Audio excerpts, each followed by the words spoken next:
Okay, I hope we didn't forget anybody. So once again, I think it's really nice to get to know all of you. I've heard many names now, so hopefully you forgive me that by the first coffee break, I will not remember every name.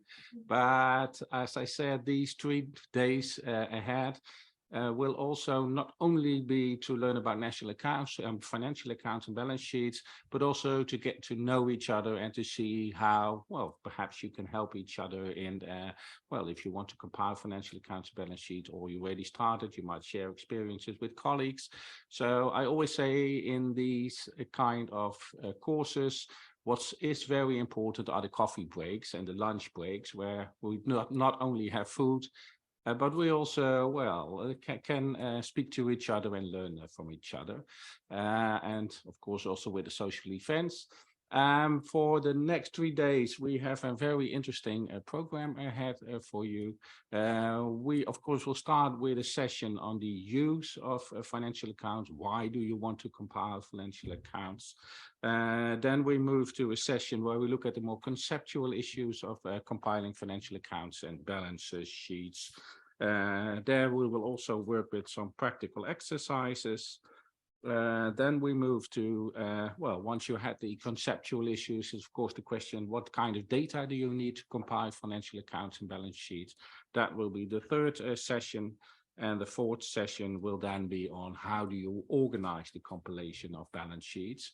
I think, well, every country has its own preference, and you see very different models. Was also very clear from the questionnaire which was sent out that there are different models which you can follow if you want to compile financial accounts and balance sheets on the organizational part. It can be in one institution, 2 institutions, or it can be a mix, or even other possibilities. So that will be the 4th session. And in the final session, we will look at consistency issues. So how do you ensure that the data you compile are consistent and provide the correct and coherent picture of the financial part of your economy? Well, that is basically the program we have ahead of us for the next few days. Like I said, what's really important in these courses is that, well, we will provide a lot of information from the organization. We also have a few countries presenting their experiences, so you get a lot of information. But I always say you learn the most when you also ask questions back. Please raise to the floor any questions you have. There are no stupid questions in these kind of courses. All questions really help you to better understand what are financial accounts, what are balance sheets, how do you compile them, and well, what do you need to actually, well, if you're not really started, how to get started and how to get help if you want to, well, further, for example, improve the quality of your accounts. So please use that opportunity to the maximum extent possible in this course. You want to say something, Tikmira? In addition to the questions, but you can. Okay. But then I hand over the floor to you, Tikmira. So one thing about, just to complement what Gerald said, we've asked you if you have any specific questions which you would like to discuss during workshop. Actually, the agenda is formed around the results of this survey, but we have some more concrete questions which we will take on the last day in the questions and answer session, Q&A session. Now we would like to ask all the participants if you have any concrete questions. You have a lot of experts here. You have IMF, Eurostat also, ECB will come later, but you have also your colleagues here and the 2 invited experts like from Netherlands and Iceland. We will post a link into the chat. So if you have any specific questions that you want for the Q&A session in the end, please write your questions by tomorrow afternoon. The link is there, Stella. The link is already there. That is also for the online participants. We will collect the questions by tomorrow afternoon, and then we will distribute between the experts and see who could best respond to your question. Use that opportunity as well. Thanks. Okay, thank you, Tikmira. And with that, I think we're going to move to the first session. In that first session, we will talk about the concepts of financial accounts and balance sheet, or the use of financial accounts and balance sheet. And there we will kick off with a presentation by Emmanuel on the role and uses of financial accounts. You can stand over there now.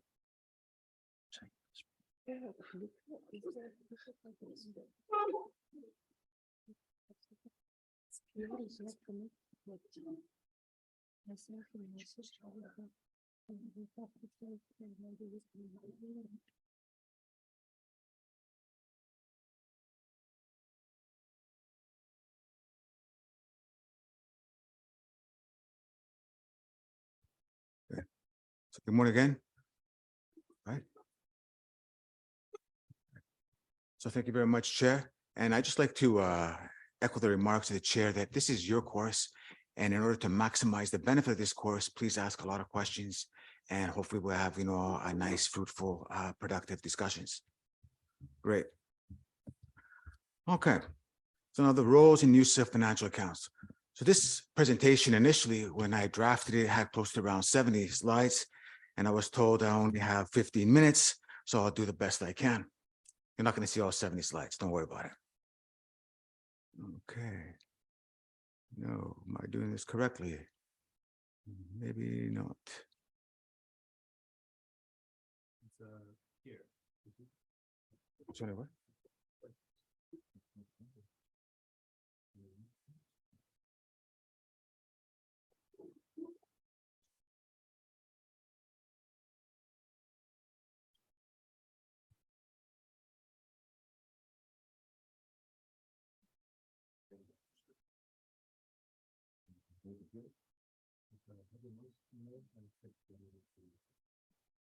Just click on the mouse.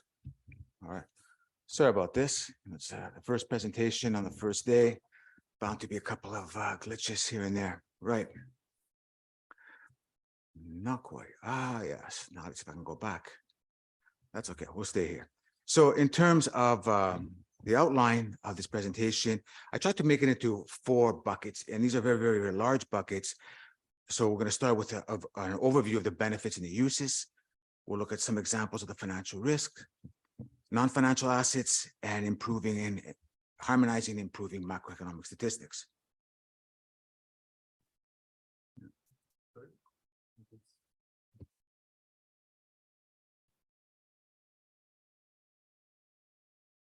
It's working now.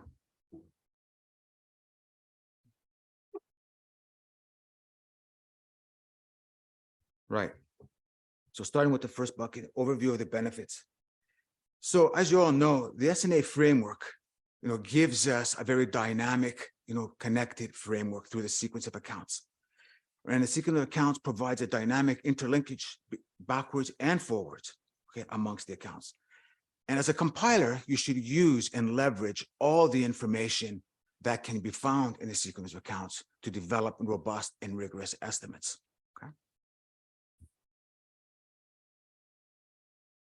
Right, a little bit of delay. Okay. So with every crisis, there's going to be demand for new economics and financial data. Right now, these demands are necessary to address key issues. So some of the crises, or some problems that we're facing in the economy yesterday and today, is there too much debt being incurred to acquire assets, both financial or non-financial? Are the existing borrowings being used to improve the economy's productive capital? Or are these debts being run up to pay for consumption, by governments or for households? Are such borrowings in domestic or foreign currency? What is the maturity, of these borrowings? Are financial derivatives being used for speculative purposes? And, is there too little household income to sustain consumption or sufficient enough for savings to fund investment in the future? All these issues and many more are pertinent, for understanding an economy's overall health. Okay. And this is very akin to what you see in the accounting world. So when a financial company prepares its statements and its notes, when you go through them and you read them, you get a better perspective of the health of the company. And that's what we try to do similarly with the system of national accounts.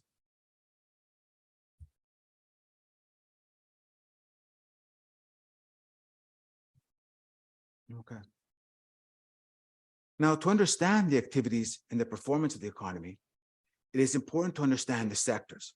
Okay? There are different functions in the economy and how they interact. There is a need for the same sequence of accounts as at the national level, but the main sectors of the economy. Okay? Thus, the sector accounts provide the principal aggregates at the sector level. So gross value added, for example, or gross national income that are produced for the total economy. Okay? Now, an economy is not a monolithic whole. National accountants have identified 5 domestic sectors, each performing different functions. From these institutional sector accounts, it can be determined which sectors are saving and or lending and which are borrowing from the rest of the economy of the world. Now, what are these 5 domestic sectors? We have the non-financial corporations, who are the major producing sectors of the economy, principally engaged in the production or market goods and non-financial services. Then we have the financial corporations, and they primarily act as financial intermediaries, channeling funds from one part of the economy to another and produce financial services. We have general government. So in addition to fulfilling political responsibilities and economic regulation, general governments also produce services and some goods for individual or collective consumption, mainly on a non-market basis, and redistribute income and wealth. We also have households who supply labor, undertake financial consumption, and as entrepreneurs, right, they do not qualify as non-financial or financial corporations, right, that produce market goods and non-financial services. And lastly, we have nonprofit institutes serving households, who are principally engaged in the production of non-market services for households or the community at large, and whose main resources are voluntary contributions. So each sector needs its own financial account and balance sheet, preferably a full balance sheet. Okay? But even a financial balance sheet can provide very useful information to help some of the questions.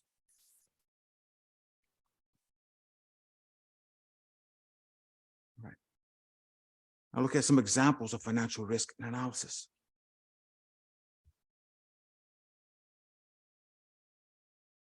Okay. So some of the examples of financial risks is understanding financial markets and how creditors and debtors are using them is essential for understanding the overall health of an economy. And in particular, whether current economic activity needs policy adjustments, raising or lowering interest rates or taxes, or imposing lending restrictions on, depository taking corporations, to name a few. Now, we also have some tools that we can use to actually monitor and look at, future and potential vulnerabilities. So we have the to whom, from whom presentation of the financial instruments by sector. And this is a very analytical, powerful tool, which, enables us to see the interconnectedness, amongst sectors. Okay? Understanding the counterparties and the interconnected structure of the economy helps to identify vulnerabilities in the system, as I just said here. So just take a good example right now, how this might work is if you look at, let's say, for example, the lending of deposit-taking corporations to, let's say, for example, to resource-intensive industries. We know now that there could be a lot of problems, especially for oil producers. And what would that mean, to the lenders of financing if, for example, we start switching and looking at alternate needs of energy, right?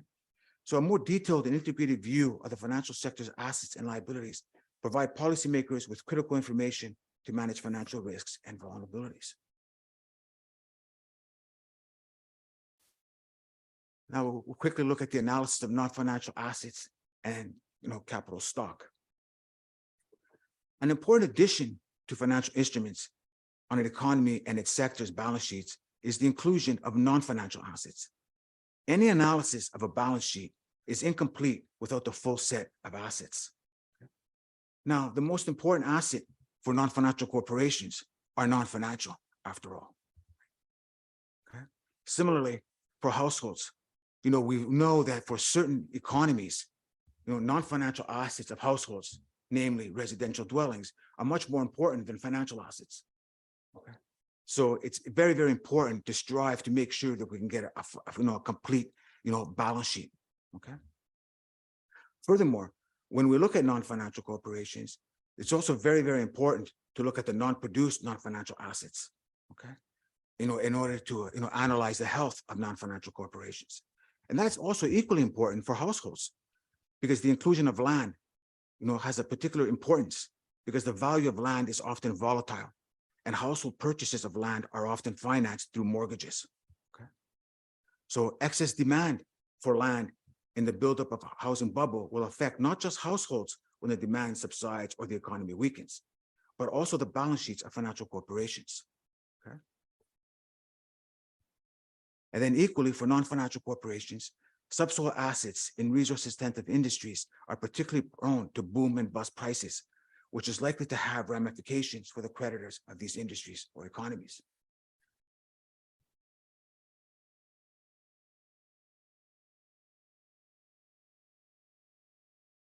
Let's see.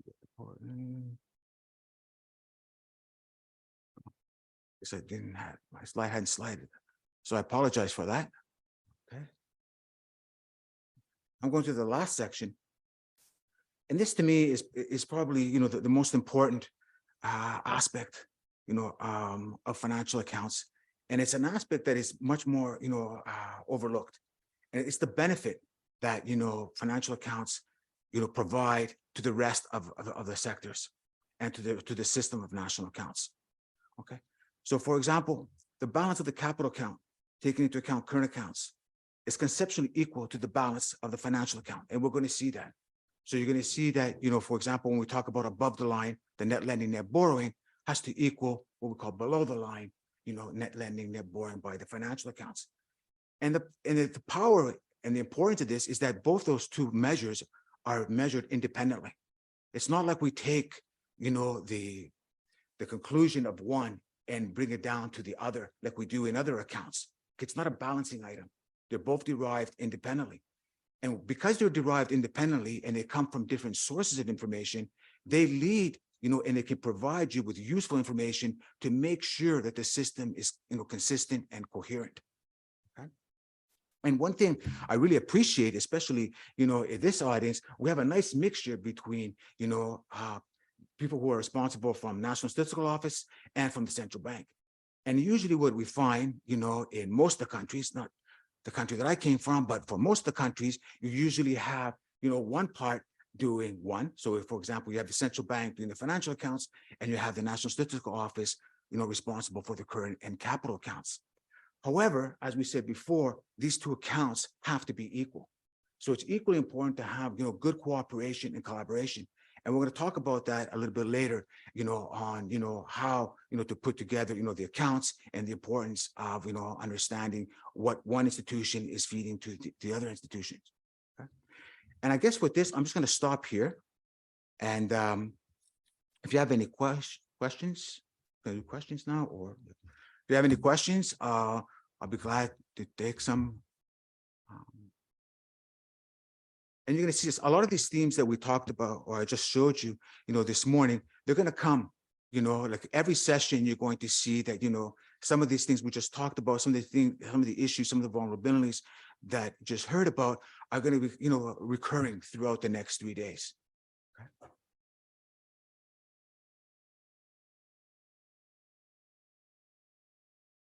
Let's go ahead. Спасибо вам огромное за такую интересную презентацию. Thank you very much for such an interesting presentation. Maybe I'm running too far ahead. Thank you very much for such an interesting presentation. Maybe I'm running too far ahead, but I was always curious about one question. Being the person working in the central bank, you understand very well that any central bank builds its own balances. When it goes about statistics, the balancing is very complicated there. Are there any approaches linked with the issues of more precise regulations? Because financial institute is very complicated. It's not only double writing, it's 4 times you have to write one and the same line in the balance. So what can you tell us about statistical offices? How do they balance this data with the national banks?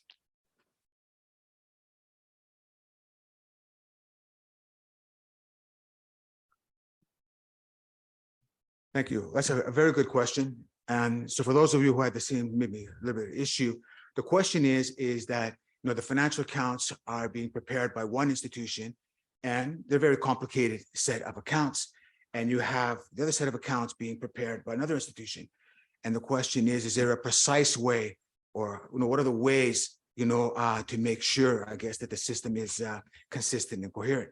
Now we're going to talk about those in the next couple of days. You're going to see, going to hear about various examples that countries have implemented, and they're working as best they can. So there's not one precise model that you're going to follow, and this is what you're going to hear. There's a lot of factors that go into how countries or economies build statistics. All right, the environment that the statistics are being collected and compiled is of crucial importance. Okay, and then what is very, very important is also the jurisdiction and the powers that the National Statistical Office has, and what the central bank has, etc.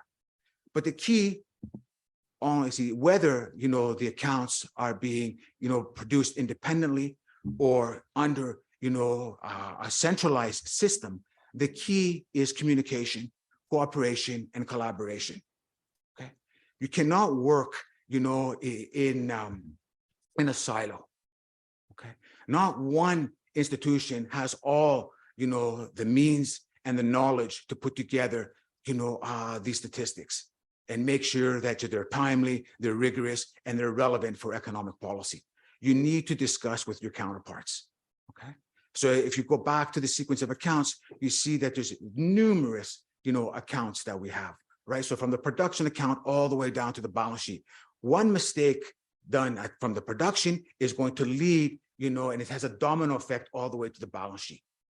So the key here for me anyways, is you need to communicate, whether the system is centralized. So for example, in Statistics Canada, we have a centralized system. So on 2 floors in the building, you have the government accounts. Then on the 2nd floor, you have the balance of payments. Then you have, the domestic balance sheet. And then on the 3rd floor, you have the supply use. So yes, it's a centralized office. However, if you work independently without talking to your counterpart, it's going to lead to errors. You need to constantly discuss. You need constantly to confront, ask questions. Why do you think that increased by 10%? Show me the data. Because the more you discuss, the more you're going to understand how, the series were developed. And through that discussion, it's going to help you. So just give you a very, very quick example. When, for example, the national accounts are producing gross domestic product, and let's say they're producing expenditure-based gross domestic product, you should ask those compilers, what were the challenges that, you had to confront during this production cycle? Did you get, enough sample? What are households, consuming? You start asking all these questions. Through asking those questions, then you can go back and then you can look at your data set and say, oh, the national accountants told me that they had a challenge, for example, with household final consumption expenditure.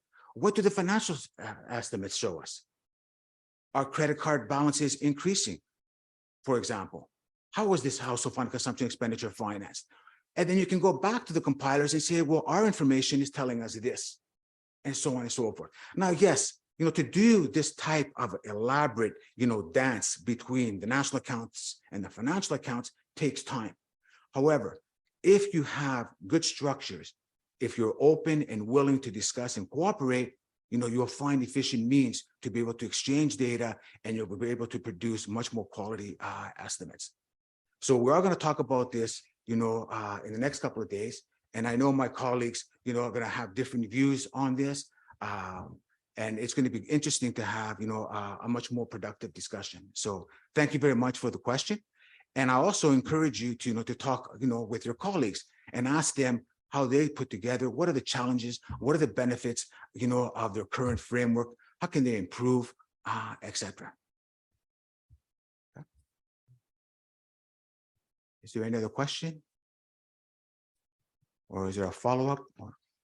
Ну, собственно говоря, почти ответили. Yeah, you Я опять-таки mostly answered it, because for the central bank, precision is the very first task. When you start working with statistics, you face different challenges like non-financial corporations, and to have some unified Sorry. balance. Emmanuel needs to set up the translation. We still have to get a bit used to the technology. Yeah. Yeah. Would you be so kind to please start at the beginning again? So repeat your question. Да, без проблем. Мгм. Смотрите, дело в том, что Have a look. When I look at the banking sector, everything is clear for me. You just compile the balance and you understand what are the changes that you can correlate to the financial corporations, etc. But when I look at the non-financial corporations, it is not possible to build some unified balance as it is in the banking system, but the absence of the unified balance influences creation of different approaches. This is why I am asking you that, because IMF or maybe OECD or maybe some other international organizations have different regulations or different manuals on different data sets. But is it possible to create some handbook, some recommendation that would allow to compare this data on financial accounts and non-financial accounts inside all the sectors? Like in SNS 2008, you look at the examples, they say that this should be placed here and that should be placed there, but maybe that would be useful to create such a manual that would give us orientation how to build financial accounts. But this is my personal opinion. But I'm a banking expert, so I really require very high precision. But this is my personal opinion. Maybe this question is too specific. I don't know. No, again, it's a very good question. And there is, a lot of, resources that you can look at to show you how to balance, non-financial, resources and uses. Okay. Usually, again, what happens is that, when it comes to the non-financial accounts, it's usually done by a specific group. Okay. And they usually, I would say they focus on gross value added. But there's also, we also have the primary accounts, you have the generation of accounts, you have, the distribution accounts, etc. And that's where you're going to see, a much more of the non-financial interactions going through the sector. So I think there is a lot of material. The thing is that, it's not necessarily means that you have to be an expert, in all the accounts. You just need to discuss with the counterparties. So yes, in the financial system, there's a lot of, I would say, especially, forms, especially from the IMF, so you can fill out, and there's always checks and balances. But the same type of rigor also exists with non-financial companies. It's just that when it comes to non-financial companies, it's usually the statistical office who has the purview of the responsibility of those, and it usually comes from surveys. But there are balances. And the thing is, and they have to make sense. So for example, when you look at the assets of a financial corporation, you need to know now, okay, who is now the counterparty? So the counterparty of those financial assets have to be either non-financial corporations, households, or governments, or rest of the world. Okay. And the same thing when you look at the financial liabilities, of financial corporations, they have to be the assets of the rest of the sectors. So the system is contained. All the balances are there. Okay. Now what happens is, depending on, the environment that you work in and, the institutional regulations, is just that you might not have access to all that information. Okay. But there's checks and balances throughout. So that's why you need, and we're going to talk about this, how to sort of like, engage with, your counterparts. And either the engagement is going to go through some kind of memorandums of understanding, or some other, cooperative, ways for you to establish, data sharing. Okay. But, well, again, we'll talk about those aspects a little bit more. I don't want to get a little bit, too ahead of the program. But please, these are very, very good questions. I'm not saying to hold on to them, talk amongst yourselves, and we'll definitely come up to some much more productive discussions later on.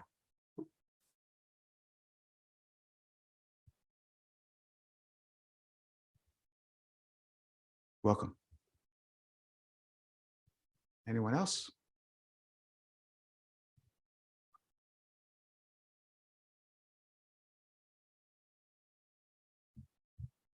No further questions for Emmanuel?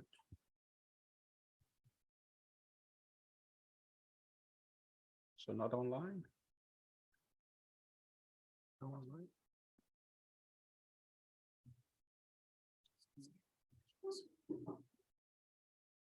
Yeah, if people online have questions, you can also post them via the chat. Please do so and take the advantage of this opportunity to ask Emmanuel questions you would like. Also helps for this room.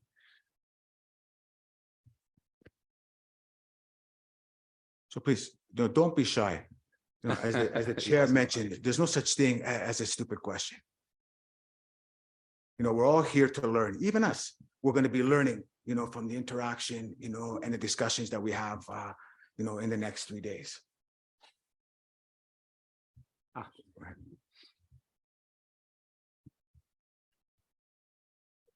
Okay, good morning. Thank you, Emmanuel, for your insightful presentation.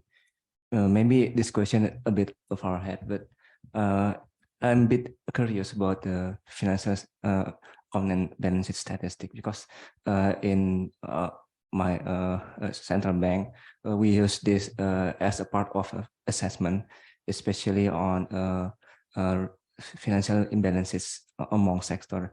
I believe we're having the same challenge about this compilation of statistics, because this require various timeline of data and statistic with compile with one same period, and then usually we have a very lag time data provided to be used for our assessment. Sometimes that we can use this with a very lag time, and then we can challenge it about how we use it for the assessment, while the assessment require a very, very near time, almost like real time data to be mitigate for the risk. Maybe you have insight or what can we maximize the utilization of this statistic? Thank you. So thank you. I just want to make sure, please clarify me. I just want to make sure I understood the question correctly. So I believe what you're trying to get at is that you're preparing your estimates, and unfortunately, some of the series are coming either with a delay or they're going to be coming later on. But the thing is, of course, you have, a schedule to respect, and the data has to be disseminated at a certain point in time. However, the necessary information is not available. Is that correct? Okay. So good. I'm glad I understood. So here, now, there's various ways that you could approach this issue. And it happens, again, in the statistical office, with the central bank, you're going to get, I would say, occurrences where, for example, important companies, have not reported their estimates, key series, for example, are underrepresented, etc. So now the question that you're going to have to, ask, and the things that you're going to have to look at is, do you have now good indicators that, yes, for example, they might not give you, so let's say, for example, a comprehensive estimate, but at least they will be able to give you a good, trend, for example, that you could use. So what I'm thinking of here, for example, is that when we look at, sub-annual information, we know that, the more timely information, unfortunately, is not complete, because we don't have, the advantage or the benefit of using the much more comprehensive administrative data sources, probably censuses, etc. So what we try to do is we try to use, indicators, data that's highly correlated, with what we want to measure, to hopefully at least give us the direction of ultimately where the results are going to end up. And of course, what that means is that you're going to have revisions. Okay. Now, the thing with the revision is that it's not really a bad thing. What it means, though, is that you're going to have to monitor revisions, and you're going to have to do a revision analysis. You're going to have to see, for example, whether this indicator that you're using is, bringing you closer to the goal that you're trying to achieve, or, you're having problems with it. And over time, you're going to recognize, certain patterns and certain deficiencies. And then what you're going to have to do is you're going to have to go back and you're going to have to work on those to try to get, much more better indicator data, to be able to push you, to the direction that you want to go. So again, here it's going to depend on, which series, you're having challenges with. And then from that, you're going to have to work and, how to best try to estimate it. But this happens, whether, we're talking about two independent institutions, providing data, whether the data is being provided by a centralized statistical office. It's a fact of life. Unfortunately, we don't have all the information that we need, when we're putting the estimates together. But you have to remember one thing, and this was when I was back, at the statistical agency, I was always told, by the central bank, for example, whether we have complete information or we have partial information, policymakers need some information, right? They can't, conduct policy without having any observations.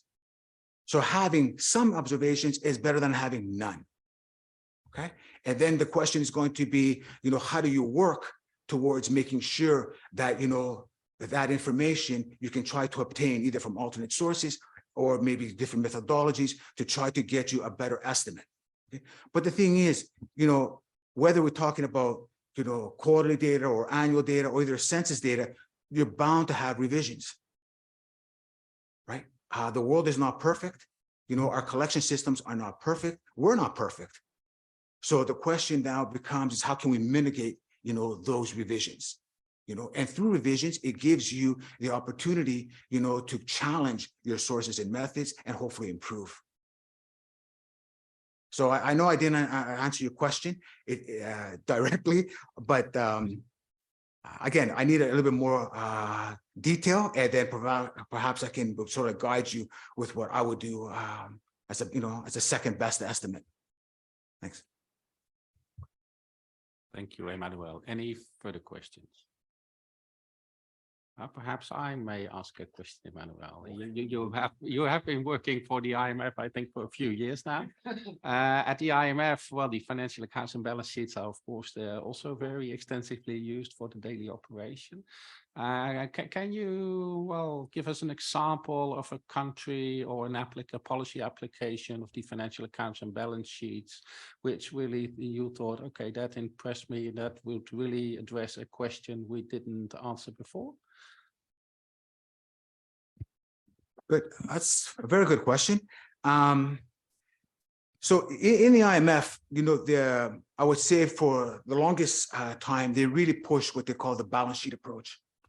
And the balance sheet approach is basically, centered, on, the SR forms, and it's mainly financial assets and financial liabilities that they collect.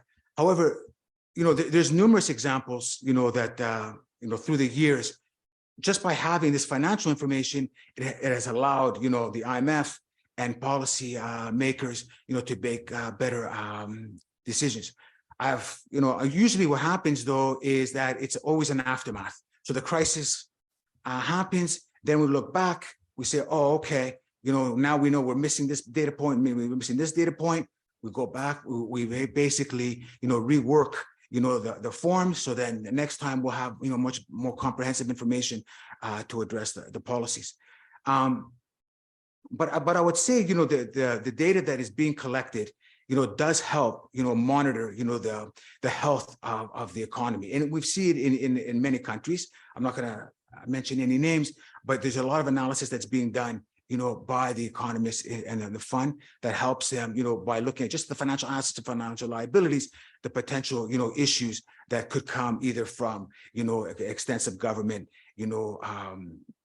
borrowing, lack of investment in certain areas, etc. Okay, thank you, Emmanuel. Any other questions? I see a question in the back. Emmanuel, you have to put on your headphones.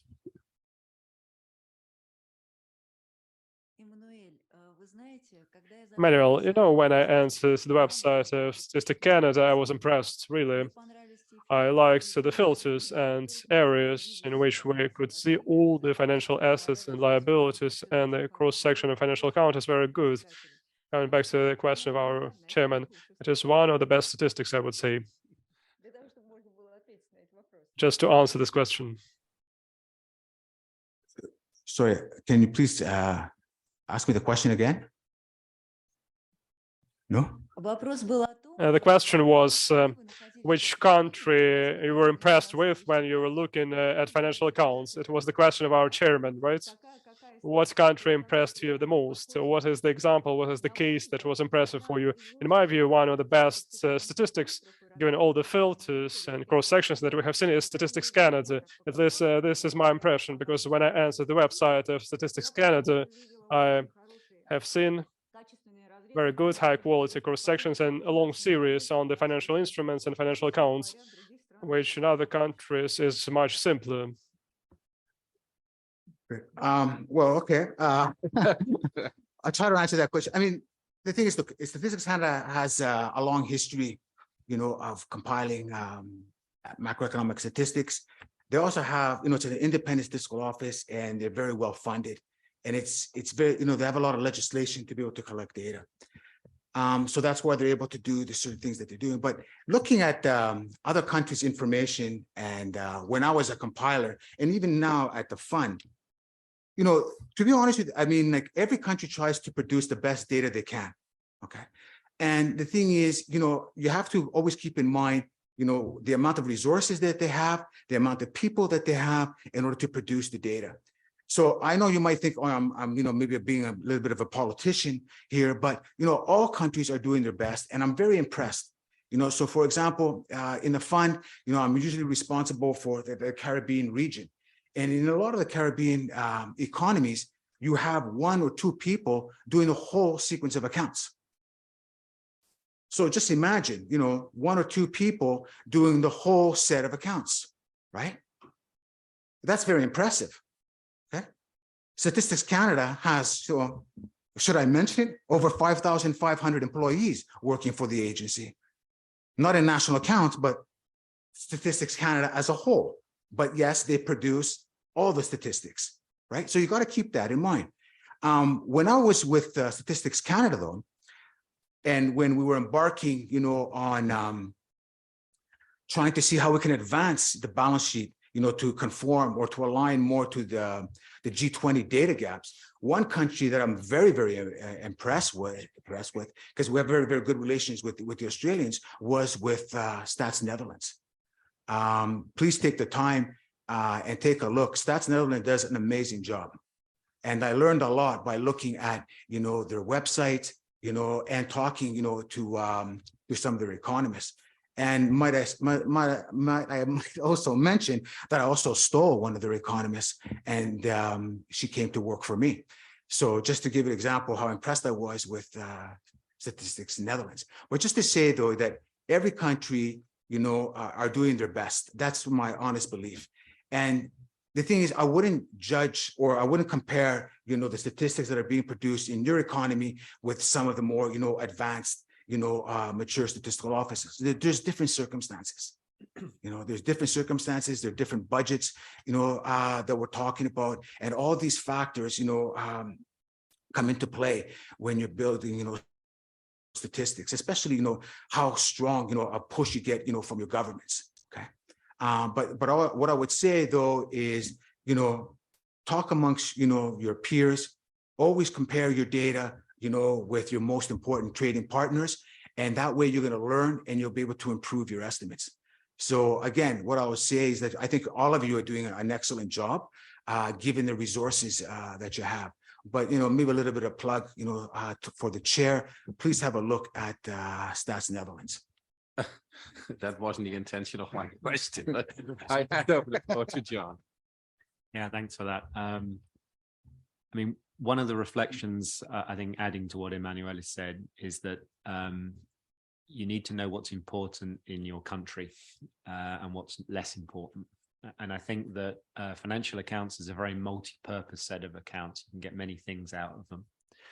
But I think in many countries, there are certain areas of them which are more important than others. And that's where the priority is. And I think that a little bit in the back of your mind, you're thinking about the full sequence, about everything, the big matrix. But if in your country, only 20% of those things in the big matrix are actually significant, important, that's where you put your time and your effort, I think. So there are wonderful examples of this very complete set of breaking the data down in every possible direction. But if you have limited resources, it's knowing the significant areas. It's knowing, for example, in your country, that non-financial corporations tend to get their financing from certain places and not from the broad diversity of sources that you might see in other countries. I think that's the important part. Thanks.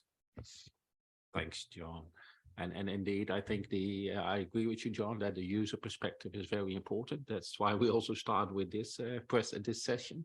And to be honest, I like your compliments, Emmanuel, about the Netherlands, but I have a presentation after the coffee break. And when I was preparing the presentation, to be honest, I asked my staff members, do you have examples which I can easily plug into a presentation?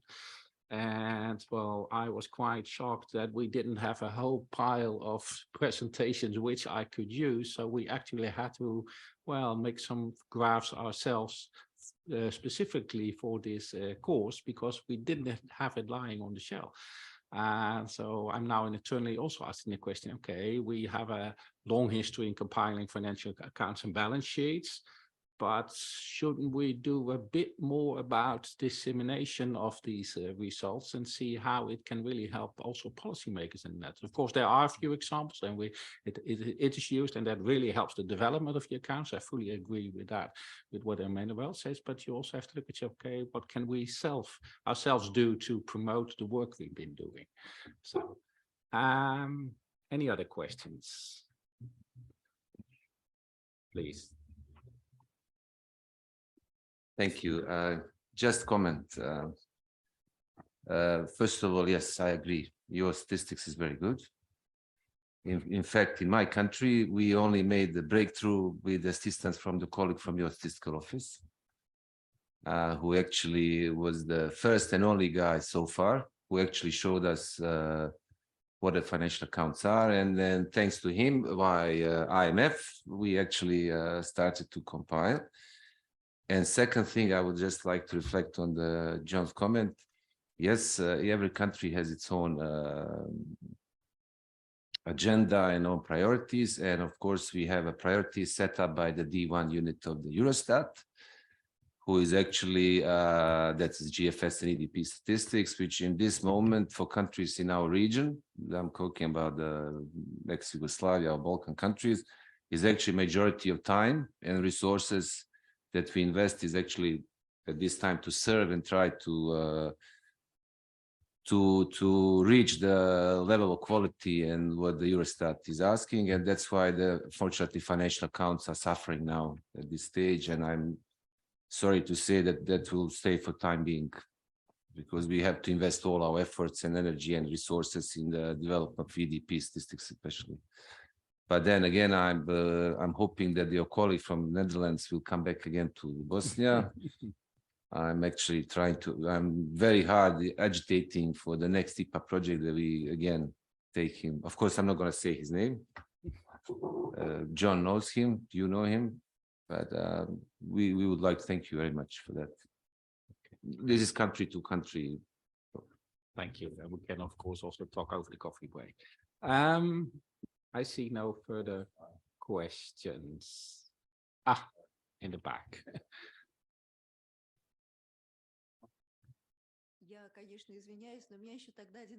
I apologize, I have a question.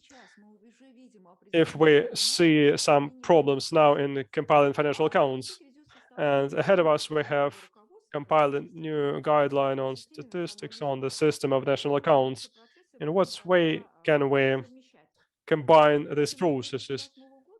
SNA of 2008 has some difficulties with compiling financial accounts, and we already have SNA 223, 2025, and how do we solve this problem? Do we create some tables which would allow us to transfer data we had according to new guidelines? So would we get some new guidance on this one? Thank you.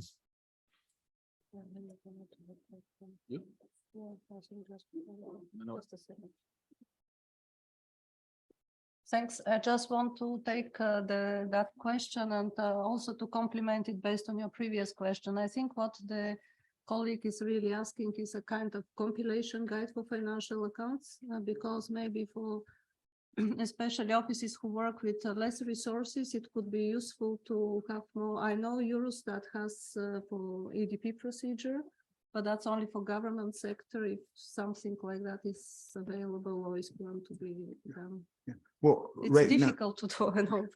Well, I say thank you for your question.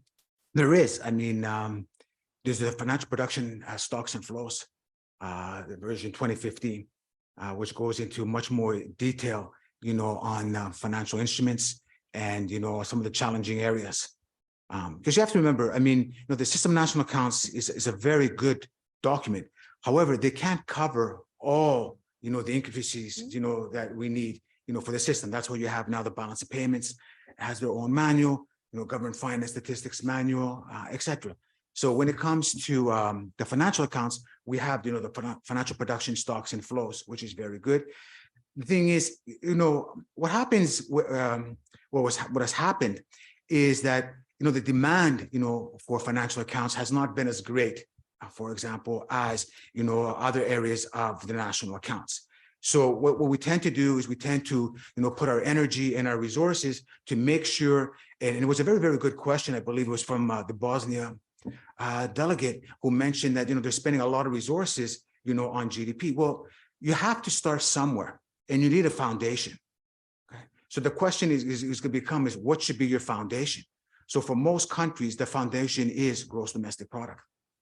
You got to make sure that you got the essentials correct, you know, and, you know, they're timely and they're available. And then you start expanding from that. You have to start from somewhere. Okay. Now, I've never seen or heard of a country that starts with the financial accounts and works towards gross domestic product, right? Maybe that will change in the future. I'm not quite sure, but that's what the evolution usually is, that we have to make sure the countries have, you know, a very rigorous, robust production account, and then we work our way down, you know, the sequence of accounts.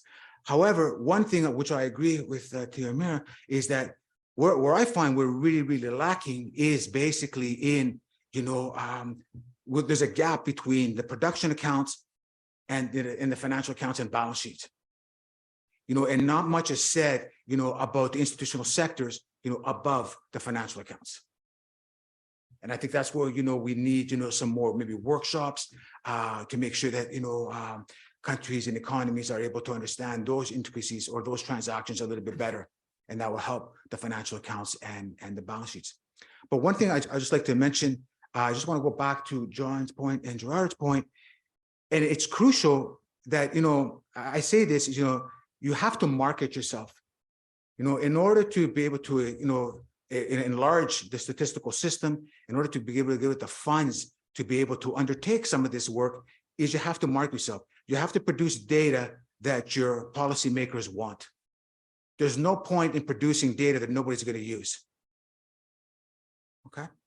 So what you should be doing, you know, or try to doing, you have to talk to your authorities, is try to work with, you know, the policymakers and ask them, you know, what's the most important things in the next year? What are the most important, you know, economic, you know, areas that you would like to work on in the next 5 years? And by having those discussions with the policymakers and with other government agencies, you could sort of like establish a program, a statistical program to meet the needs. Because when you become important, when you can supply data to satisfy, you know, their needs, then you're going to get the funding, then you're going to get the resources. Okay. John? Yeah, thank you for the question. I think you were also looking forward to the next SNA, the 2025 SNA. And I mean, it's the work is still ongoing to develop that.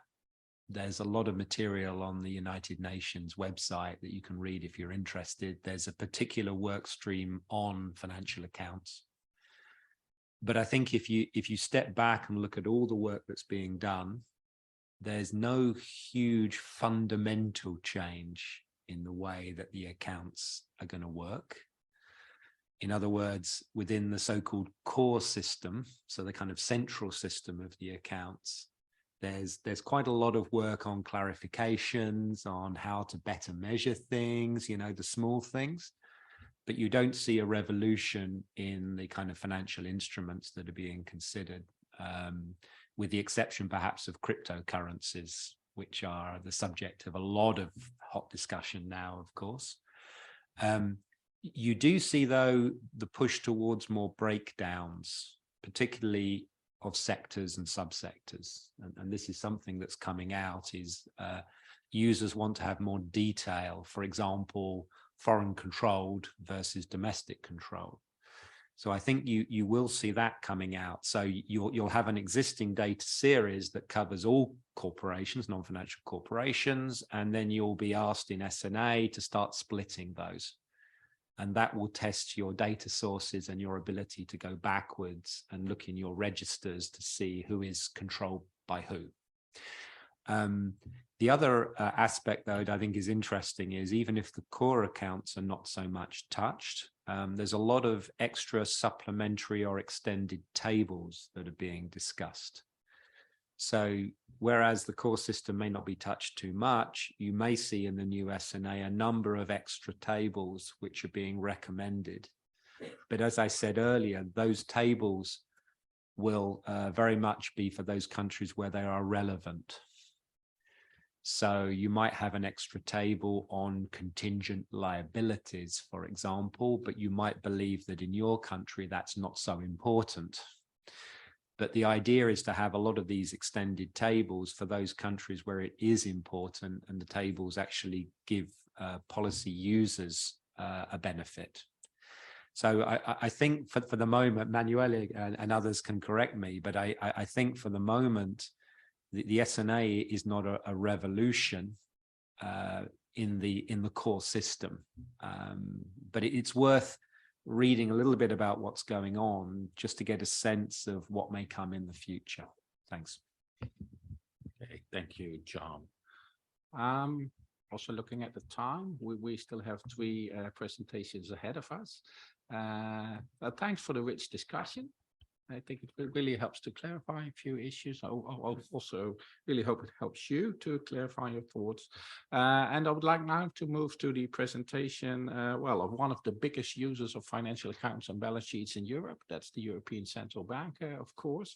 And it's truly my pleasure that we have Pierre Sola from the ECB present to tell us something about the financial accounts and economic analysis at the ECB.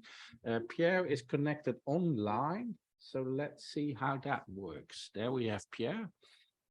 Hello, good morning, everybody. I hope you can hear me. We can hear you, Pierre. Okay, let me try to share my screen. Second step.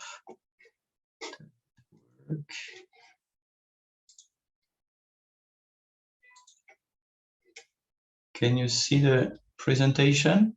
Yeah, we can see the presentation, Pierre. Please go Okay. ahead. Very good. So maybe to say in 2 words, I work myself as a compiler of financial accounts, and still we are working in close contact with the users of the data that are in the economics department, the monetary policy department, the financial stability department in particular. And so I will present today a couple of examples of the uses made by these departments, or really those developing policy assessment based on the financial accounts that we compile. So we are in charge of compiling for the euro area as a whole, based on the data of the euro area countries and some other sources. So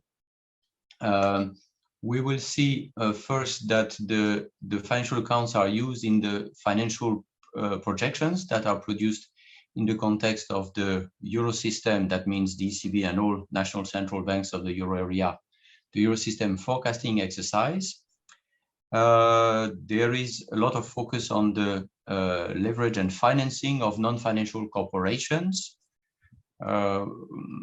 Then we will take a look briefly at the analysis also of the vulnerability of the household sector.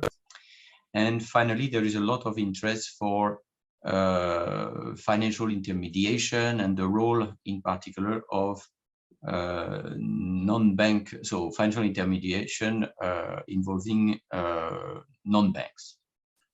So to start first with these financial projections, so they overall play a very important role in the monetary policy of the ECB, but it's a rather big exercise incorporating projection for GDP, for inflation, for a number of economic variables, and the projections cover since 2003 the transactions and the positions of the non-financial corporations and the household sectors. So starting from the backward data that are the financial accounts as compiled on the statistics side, an estimation is produced for these variables. This focuses on quarterly data, so our users are pushing, they consider very important to have quarterly information, and the projection exercise focuses on the Euro area as a whole, keeping in mind that, of course, the monetary policy has to cover the whole Euro area. The financial projections are derived conditional on first estimates on growth and price projections, as well as a number of further technical assumptions. Then, as said, there is quite significant attention paid to the financing of the non-financial corporations. So this is an example taken from the Financial Stability Review, which focuses more on financial risks. But there is similar interest on the side of monetary policy on the financing of the corporations. So you can see the item in red on the left side refers to the financing. No, sorry, that's the yellow one more, the leverage and indebtedness of the non-financial corporations. In this case, this is the numbers are integrated into composite indicators. So, and I would not be able to tell you how the data have been transformed into these indicators, but we just wanted to highlight and give a concrete example where the ECB publications refer explicitly to this information that comes originally from the financial accounts. An important tool for this analysis refers to the who-to-whom tables, as were mentioned by Emmanuel earlier. So who-to-whom tables, we have shown an example here for the Euro area. Each who-to-whom table corresponds to one given instrument. You could sum up, of course, the instruments, but you have that at instrument level. So we show in rows the investing sectors, and in column the financing sectors. So if focusing on the financing of non-financial corporations, you would look at the column for non-financial corporations. You see there that the total for that, so that was Q1 2022 for listed shares. So there was a reduction in the financing of non-financial corporations in the form of listed shares. And this reduction of 6.3 billion, which is the total that you would find in non-who-to-whom tables of the financial accounts, we can decompose this to know where it came from. So there was a compensation between an increase from several in the financing from several sectors. In particular, non-financial corporations increased their financing via listed shares by 45.8 billion, and the other financial institutions plus 23.3. Compensated. I only focus on the large numbers just to illustrate. This was more than offset by reduction in financing from non-money market investment funds. So let's say investment funds, to be simple, minus 58.4, and the rest of the world minus 13.3. And so you can see here, so that second example is a bit more complete, focuses on all instruments. Tables on which our users, so charts built by our users to look how the financing of the non-financial corporations evolved over time and over sources, and additionally instrument by instrument on the left side. So this is also an area where that is scrutinized quite closely in the ECB. Then there is also understandably a lot of interest on the vulnerability of the household sector. So here again an example from the Financial Stability Review. You can see on the left side the debt to gross disposable income ratio. So this debt of the households is the number we compile in the financial accounts, and then it's compared, of course, to various aggregates, including prominently the gross disposable income. And so again, there is this highlights the strong interest of the ECB users for this kind of information. Finally, regarding financial intermediation, so with the financial crisis, there was an increased focus on the non-bank financial institutions as sources of financing for the non-financial corporations and the economy as a whole. So I think also in line with the data gaps initiative of the G20, some enhanced reporting was developed to cover investment funds, insurance corporations, pension funds, and systemic investment funds, such as large securities and derivatives dealers, and also financial vehicle corporations. So that is the word we use for securitization vehicles. And however, as you can see on the right, the sort of residual sector has become more and more important over the years, and that's the other financial institutions. And as a result, some further efforts have been made to better cover this sector. So we released just last month a new breakdown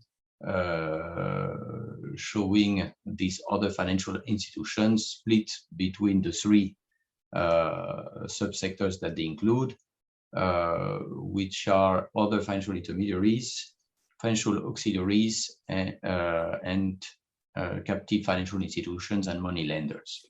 So, and you see the shares included there, and indeed there is a lot, we get a lot of pressure from the economic department to provide information on these additional sectors, which are deemed to be quite relevant or to important to monitor when assessing the monetary policy transmission channels. So just to summarize, the data are used in the financial projections, where the focus on key sectors and indicators is deemed crucial, while some more encompassing models then may cover even more details. The balance sheet analysis comes as a complement to the analysis of the non-financial variable, but is also regarded as very relevant. A number of tools are used to assess what is called here real financial linkages. So linkages between financial variables and non-financial economic variables, as we saw for the link of, for example, of the debt of the households on their capacity to spend. So in that field, it may be noted that VAR and other structural models can help to quantify potential impacts, though, our economists feel that the best is to simply integrate this information directly in the main projection models. But maybe to highlight here that the data are used, but as input, and very often they are integrated into models for further detailed analysis. And finally, yes, the rising role of the non-MFIs, as mentioned, is deemed important given its possible repercussions on monetary policy transmission. I hope this gives you a useful illustration of how the data are used. I have to highlight that these were just examples, and we didn't have we thought it was not so useful to try to be comprehensive and present you to larger spectrum, but I think these are quite the most relevant examples, and I hope this will be helpful. Thank you very much. Okay, thank you very much, Pierre, for this presentation. And as you said, it really illustrates the use of financial accounts and balance sheets data by the European Central Bank. I'm looking at the room, but also at people online, if this raises any questions or you'd like to ask Pierre something. No online? No? Yes, in the back.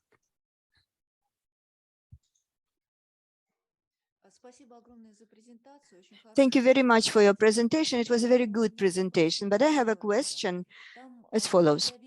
I've seen the structure on financial instruments, and you've been showing instruments with insurance companies instruments. Balances of insurance companies, are they compiled as the balances of the real sector, or the balances of the insurance companies are compiled as the balances of financial corporations? Thank you very much.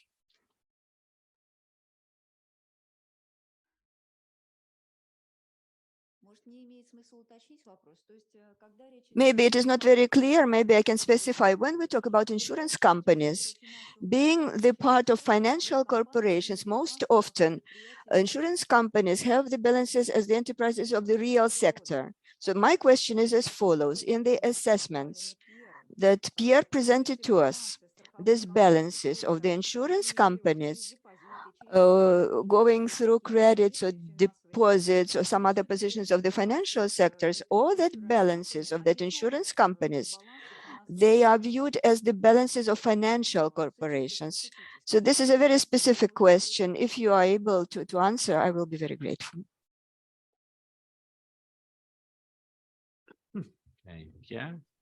So I'm very sorry, the transcript I have is not clear. So if somebody can clarify the question in English, I'm very sorry. I have trouble with the translation. Sure. John. So Pierre, perhaps I can summarize what I've understood. The question is specifically about insurance corporations and the fact that insurance corporations deal with the real sector. They're providing insurance to the real sector, the non-financial sector, as well as within the financial sector.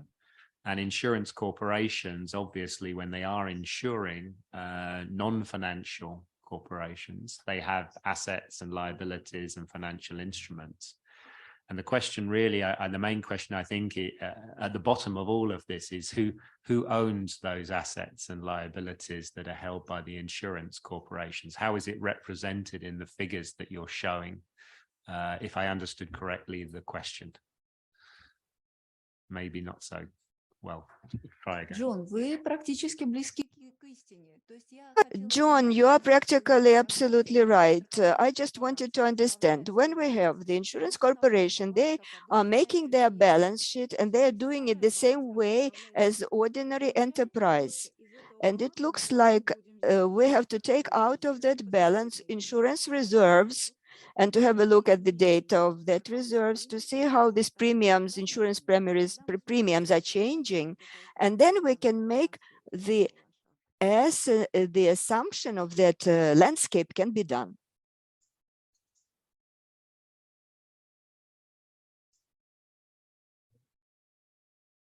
Yeah. I hope I understood your question correctly. So you would treat insurance just like you would treat any other institutional unit. So what happens is that the premiums and claims are going to be transactions that you have in the real sector, and they're also going to be transactions in the financial account sector, right? And the same thing, insurance assets, for example, are going to be recorded the way, because they're assets, and the corresponding liabilities are going to be, liabilities at the insurance company. Now, I'm not sure whether now in the table that Pierre showed, I think that's what they're doing as well. Now, what happens in the accounts, because for certain types of insurance, especially when it comes to life insurance, we do a different treatment for them because we know anything after the reserve belongs to the policyholders. But I think, Pierre can correct me if I'm wrong, but they would treat, insurance just like they would treat any other institutional unit in the accounts.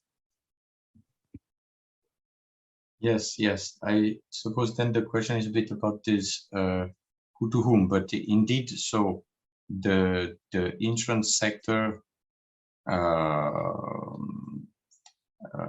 generally has liabilities to the household and to the other sectors in the form of the obligations they have to be very simple to finance insurance contracts, and then they have assets vis-a-vis any sector to invest the money they get. They are treated just as any other sector. We can maybe come later to the details of the recording of specific items, but the general principle is really the same as for the other sectors. Yeah. That's right. But I also think what your question is really aiming at is that insurance companies are sometimes very complex and they do a number of different things. So they can have their own account, their own dealings, they have their own building, their staff, they have their own life, let's say. And then they also have their obligations vis-a-vis their clients, where they run the insurance business itself, and then you're the technical reserves. So whenever you're looking at data coming from an insurance corporation, you have to very clearly split up the bits. Yeah, there's one part which is the insurance corporation itself and what it does itself. There's another part which have the technical reserves, which we represent in our accounts as being the assets of the counterparties.